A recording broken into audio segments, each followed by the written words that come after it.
hamba yang lagi lemah dan butuh Allah, tapi pengen berdua aja, gak mau diganggu sama yang lain.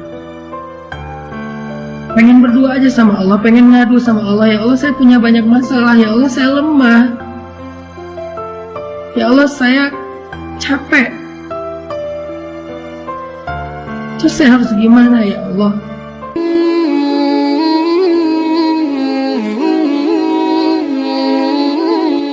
Teman-teman yang dirahmati Allah Subhanahu wa taala, surat Ad-Duha ini adalah bisa dibilang kayak japrian dari Allah buat kita. Kenapa saya bilang japrian? Karena kalimat di dalam surat Ad-Duha itu personal banget. Allah kayak lagi ngomong dengan satu orang hambanya. Makanya kalau misalnya teman-teman lagi baca surat Ad-Duha, cobalah teman-teman rasain kita tuh lagi baca sebuah japrian dari Allah yang khusus buat kita. Jadi ketika Allah ngomong kamu di dalam surat Ad-Duha itu, kamu di situ adalah saya. Kamu di situ adalah teman-teman. Kamu di situ adalah kita yang sedang membaca surat Ad-Duha, bukan orang lain. Makanya Allah gunakan kata kamu. Seperti kalimat ma wadda'aka rabbuka wa ma qala. Walal akhiratu khairul laka minal ula, dan seterusnya. Tuhanmu, mu di situ adalah saya, kita. Tidak pernah benci kepada engkau wahai hambaku. Engkau di situ adalah kita, saya. Apalagi meninggalkanmu. Sesungguhnya akhirat lebih baik bagimu nanti daripada dunia. Jadi semua kata kamu, baik dalam bentuk berita maupun perintah atau larangan di dalam surat Ad-Duha, itu adalah kalimat japrian dari Allah untuk kita. Sehingga ketika kita membaca surat Ad-Duha di malam hari, saat tahajud, apalagi ketika lagi sholat, maka coba teman-teman hayati, coba teman-teman rasakan kalau Allah lagi ngomong berdua dengan teman-teman. Itu rahasia dari tadabbur surat Ad-Duha. Coba rasakan Allah tuh lagi ngomong berdua dengan teman-temannya. Allah tuh lagi japri khusus ke nomor teleponnya teman-teman. Allah tuh lagi pengen menghibur teman-teman yang sedang sedih. Allah tuh lagi pengen menghibur kita yang sedang galau. Allah tuh lagi pengen menghibur kita yang sedang terluka. Allah tuh pengen menghibur kita yang sedang lemah dan merasa gak berdaya. Coba rasakan betapa indahnya kita dihibur oleh Allah. Kita dihibur oleh Zat pemilik langit dan bumi.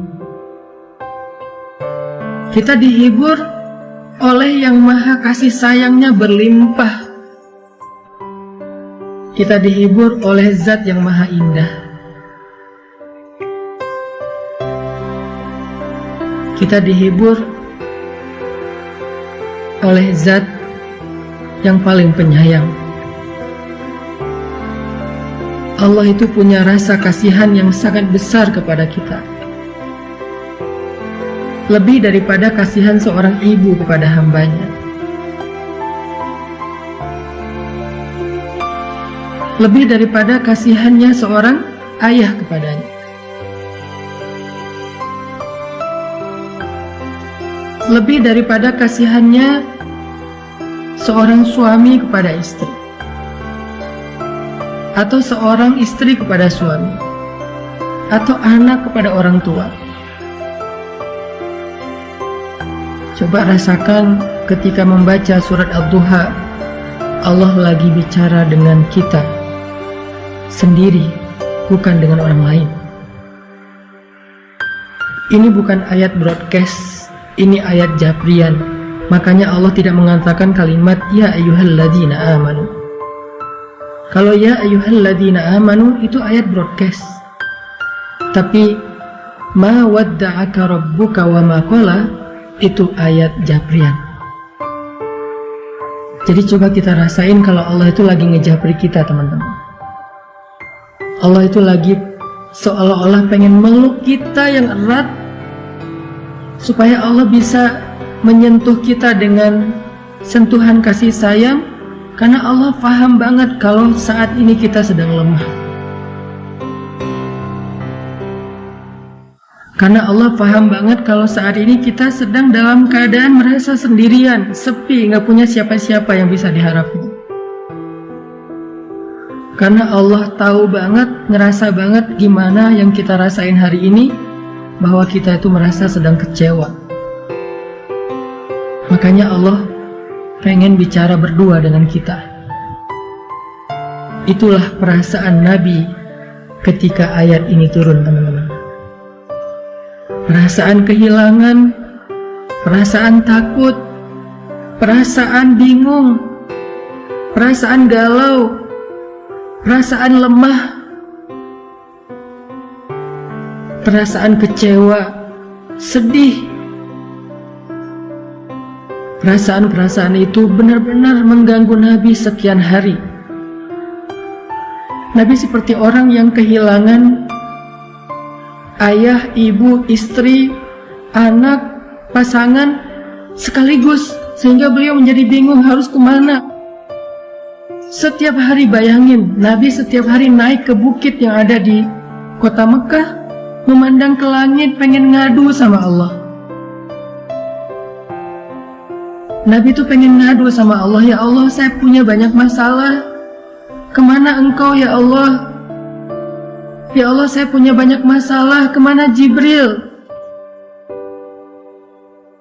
Nunggu lama di atas bukit, Jibril gak turun. Akhirnya Nabi pulang ke rumah. Besok balik lagi, ngadu lagi, manggil. Turun lagi dari bukit tanpa bertemu dengan Jibril. Berhari-hari.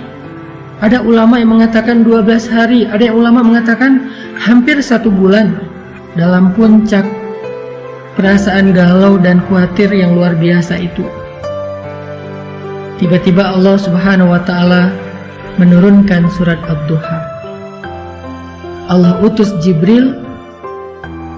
Allah katakan melalui malaikat Jibril, 1 kalimat, 1 japrian, 1 ayat, 1 surat khusus buat Nabi. Kalimatnya, ma wadda'aka rabbuka wa ma qala. Tuhanmu gak pernah ninggalin kamu dan tidak juga benci kepadamu, Muhammad. Tiba-tiba Nabi seperti merasa, ya Allah, hampir saja saya merasa kehilangan, hampir saja rasa takut itu mencelakai saya, hampir saya merasa putus asa dengan kesendirian. Tiba-tiba Allah mengatakan, abdi, habibi, hambaku, kekasihku Muhammad, ma wadda'aka rabbuka wa ma qala. Tuhanmu gak pernah ninggalin kamu. Coba lihat betapa lembutnya Allah bicara dengan Nabi. Tuhanmu gak pernah ninggalin kamu. Itu seperti ketika seorang ayah bilang, ayah gak pernah ninggalin kamu, wahai nak. Ayah tuh gak pernah ninggalin kamu. Allah gak mengatakan aku gak ninggalin kamu, bukan.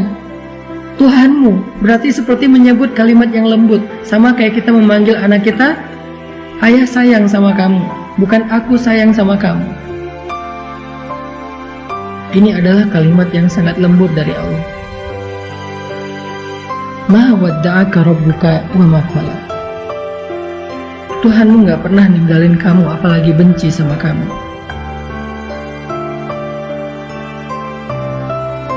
Dan setelah Nabi membaca surat ini, lalu surat ini ditulis oleh para sahabat di dalam mushaf, maka sejak saat itu surat ini menjadi surat pribadi dari Allah kepada semua hamba yang pernah merasakan apa yang dirasakan Nabi. Kehilangan, ketakutan, kebingungan, hilang arah, sedih, kecewa. Maka siapapun yang pernah merasakan perasaan seperti itu, apapun alasannya, mau urusan agama, mau urusan dunia, mau urusan keluarga, mau urusan karir, pekerjaan, mau urusan percintaan, apapun alasannya, ketika dia merasa sedih seperti itu, maka Allah ngejapri dia dengan kalimat yang lembut. hambaku, ma wadda'aka rabbuka wa ma qala. Tuhanmu gak pernah ninggalin kamu, apalagi benci kepadamu. Itu maksud dari surat Ad-Duha, teman-teman. Coba teman-teman nanti setelah ini kalau baca surat Ad-Duha di rumah, kalau perlu hafal surat itu karena tidak terlalu panjang untuk kita baca di dalam sholat. Setelah tahu artinya, baca dulu terjemahannya, hafal terjemahannya, nanti baca di dalam sholat ketika lagi sedih. Sholat yang gak ada yang ganggu kita, sholat sunnah, terutama sholat tahajud. Gak apa-apa baca surat ini di waktu tahajud, karena Allah bersumpah dengan waktu malam apabila telah sunyi, bukan hanya waktu duha. Kita baca, kita hayati, Allah lagi ngomong sama kita. Allah lagi pengen menenangkan dan menghibur hati kita yang sedih. Ma wadda'aka rabbuka wa ma qala.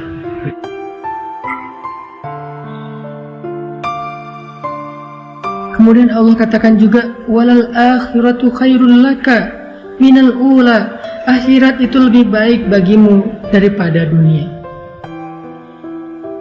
Apa maksud dari kalimat ini, teman-teman? Allah pengen ngasih tahu, wahai hambaku, dunia itu emang kayak gitu. Kehidupan di dunia itu semua orang ngerasain, semuanya pernah sakit, semuanya pernah sedih, semuanya pernah kecewa, semuanya pernah kehilangan. Kenapa? Karena itu dunia. Jangan sedih, hambaku. Nanti di akhirat kamu gak akan pernah lagi ngerasain perasaan yang seperti itu. Nanti di surga kamu gak akan lagi ngerasain sedih, kamu gak akan lagi ngerasain kecewa, kamu gak akan lagi ngerasain ditinggalin, kamu gak akan lagi ngerasain lelah. Gak ada lagi lelah nanti di surga. Jadi bersabarlah karena kamu masih di dunia, dan dunia ini sementara. Dan itulah fitrah tabiat kehidupan di dunia, semua orang merasakannya. Tapi nanti, jika kamu bersabar, jika kamu istiqomah beramal solih, maka nanti di akhirat kamu akan tersenyum. Fatardo, kamu akan puas, kamu akan bersenang, bersuka cita, kamu akan ceria, happy. Kamu gak akan lagi merasa lelah. Tapi nanti di akhirat, sabar. Allah menghibur kita seperti seorang suami bilang ke istrinya, "Mah, sabar ya. Nanti kalau mama udah ngelewatin ujian ini, kita jalan-jalan yuk. Nanti kita jalan-jalan yuk ke Indonesia Timur. Apakah ke Papua yang indah, atau ke Lombok yang indah, atau ke Ambon, ke Sulawesi. Kita jalan-jalan yuk ke pantai-pantai yang indah di Indonesia. Atau kalau dia punya rezeki lebih, yuk kita jalan-jalan yuk ke Turki. Atau kalau misalnya dia istrinya senangnya dengan kosmetik, skincare, yuk kita jalan-jalan yuk ke Korea. Nanti mama di sana nggak akan sedih lagi. Papa yang sedih ya, habis biayanya." Seolah-olah seperti itulah Allah bicara kepada hamba-Nya.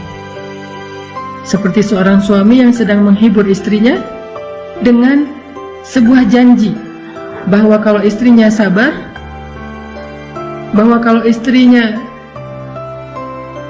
tabah, nanti akan diajak jalan-jalan, nanti akan diajak bersenang-senang sebagai hadiah dari suami kepada istri. Atau seperti seorang ayah kepada anaknya, ketika anaknya lagi ujian, lagi capek belajar sampai malam, kemudian mendapatkan hasil yang hari pertama ujian itu mungkin dia ngerasa kayak berat banget, banyak pertanyaan yang susah dijawab, banyak soal yang dia nggak bisa ngasih jawaban. Ayahnya menghibur, ibunya menghibur, "Nak, sabar ya, belajar terus ya, yang semangat ya. Nanti kalau udah beres ujian, kita jalan-jalan. Kamu mau ke permainan mana? Kamu mau jalan kemana? Nanti ayah akan siapin semuanya. Pokoknya kamu nggak akan kecewa." pokoknya kamu akan suka, pokoknya kamu akan bahagia, kamu akan happy, akan seru-seruan, kita camping bareng, kita apa dan segala macam. Allah lagi menghibur kita dengan kalimat walal akhiratu khairul laka minal ula. Hambaku, dunia emang kayak gini, sabar ya. Nanti di akhirat kamu akan puas. Kamu gak akan ngerasain lagi yang kayak gini-gini nih. Kamu gak akan ngerasain lagi yang namanya kecewa, sedih, kehilangan, lelah, gak ada. Sehingga ketika kita membaca kalimat walal akhiratu khairul laka minal ula, cobalah membacanya seolah-olah Allah lagi berbisik di telinga kita, ngasih tahu surga itu indah. Surga itu memuaskan. Surga itu apa aja ada. Nanti di sana kamu gak akan sedih lagi. Nanti di sana kamu gak akan lelah lagi. Semuanya dilayani. Kamu hanya bilang apa, mau apa. Ya Allah, saya mau makan ini. Seketika itu juga Allah akan berikan kepada kita dengan pelayan-pelayan yang sangat banyak.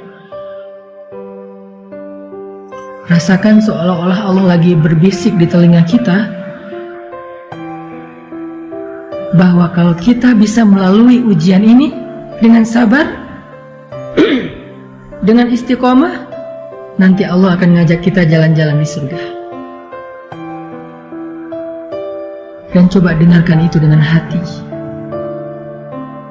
Karena hanya hati yang mendengarkan dengan iman, dengan yakin, akan terhibur dengan kalimat akhirat lebih baik daripada dunia dan engkau akan ridha.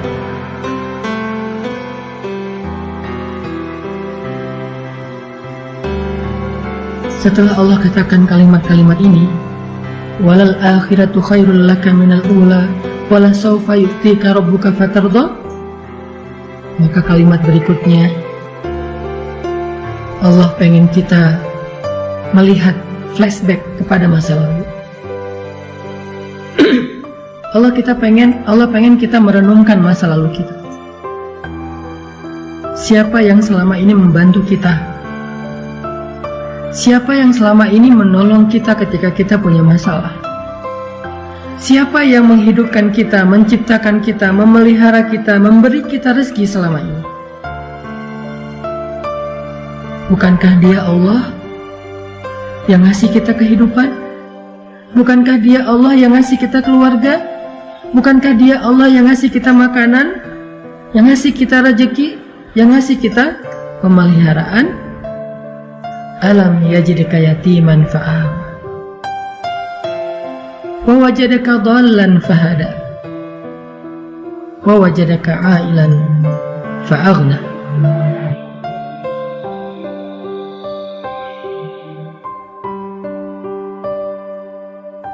Dia yang selama ini memberikan kepada kita banyak kebaikan. Saat kita sendiri, Dia memberi kita keluarga. Saat kita dalam keadaan bingung, Dia memberi kita ide, gagasan, petunjuk, ilmu. Saat kita dalam keadaan lapar, tidak punya pakaian dan tempat tinggal, Dia beri kita kecukupan selama ini. Dan itu menjadi bukti bahwa Dia nggak pernah ninggalin kita, apalagi benci sama kita. Seolah-olah seorang kekasih mengatakan kepada pasangannya, kenapa engkau ragu dengan cintaku? Bukankah selama ini aku setia? Bukankah selama ini aku selalu mencukupkan kebutuhanmu? Aku berkorban untuk kamu. Kenapa kamu masih ragu? Aku sayang sama kamu. Seolah-olah Allah ngomong gitu sama kita, teman-teman. Seolah-olah dengan kata-kata alam yajidka yatiman fa'awa wa wajadaka dhallan fahada wa wajadaka ailan fa'aghna. Allah tuh pengen ngomong, aku tuh sayang sama kamu. Aku tuh cinta sama kamu. Kamu gak ngelihat buktinya selama ini siapa yang bantu kamu, siapa yang ngasih kamu nikmat, yang memelihara kamu, yang memperhatikan kamu, yang nolongin kamu, yang kasihan sama kamu. Kenapa kamu masih ragu? Aku sayang sama kamu, kata Allah.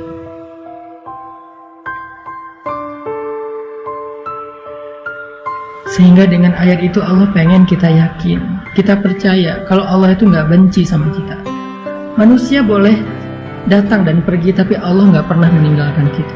Manusia boleh kadang mencintai kita tapi tiba-tiba membenci kita, tapi Allah cintanya abadi untuk kita. Sehingga ketika kita yakin Allah nggak pernah ninggalin kita, Allah sayang sama kita, maka saat itu juga hati kita akan terobati. Saat itu juga sempitnya dada kita akan terasa lega. Yang terakhir, paragraf terakhir di surat itu Allah katakan, فَأَمَّا الْيَتِيمُ فَلَا تَقْهَرْ وَأَمَّا السَّائِلُ فَلَا تَنْهَرْ وَأَمَّا بِنِعْمَةِ رَبِّكَ فَحَدِّثْ. Apa maksudnya? Maksudnya, jangan berhenti berbuat baik. Jangan berhenti untuk menjadi orang yang bermanfaat. Kalau kamu kecewa karena berbuat baik, ada Allah, teruslah berbuat baik. Kalau kamu merasa lelah untuk berbuat baik, ada Allah, teruslah berbuat baik. Kalau kamu merasa capek untuk berkorban kepada seseorang, teruslah berkorban kepada seseorang yang halal bagimu, ayah dan ibumu, pasangan halalmu, anakmu, keluargamu, sahabatmu. Gak apa-apa kalau kamu kecewa atau dikecewain, tapi Allah gak pernah ngecewain kamu. Teruslah berbuat baik. Itu maksud dari surat Ad-Duha, teman-teman. Coba rasakan itu ketika kita sedang membacanya. Apalagi di dalam sholat, berarti kita telah membaca Al-Quran dengan tadabbur. Berarti kita sedang membaca Al-Quran dengan tafakkur. Indah banget ya surat Ad-Duha. Makanya surat ini menjadi surat favorit saya banget. Saya kalau lagi galau, sedih, saya baca surat Ad-Duha. Saya menempatkan diri sebagai hamba yang lagi lemah dan butuh Allah, tapi pengen berdua aja, gak mau diganggu sama yang lain. Pengen berdua aja sama Allah, pengen ngadu sama Allah. Ya Allah, saya punya banyak masalah. Ya Allah, saya lemah. Ya Allah, saya capek. Terus saya harus gimana ya Allah? Setelah saya menyampaikan pertanyaan-pertanyaan itu, saya baca surat Ad-Duha. Sampaikan dulu aja keluh kesah kita. Curhat aja dulu yang sehabis-habisnya sama Allah. Ngomong aja sama Allah tanpa harus ada jaim-jaiman. Ya Allah, saya capek. Ya Allah, saya sedih. Ya Allah, saya terluka. Ya Allah, saya sendiri. Ya Allah, ya Allah, ya Allah. Ngomong sama Allah. Setelah semua pertanyaan itu udah kita keluarkan, unek-uneknya udah kita keluarin kepada Zat yang Maha Pengasih, lalu baca surat Ad-Duha, maka kita akan menemukan jawabannya. Baca surat Ad-Duha, maka kita seperti merasa dijawab langsung oleh Allah Subhanahu. Kayak gitu cara membaca surat Ad-Duha.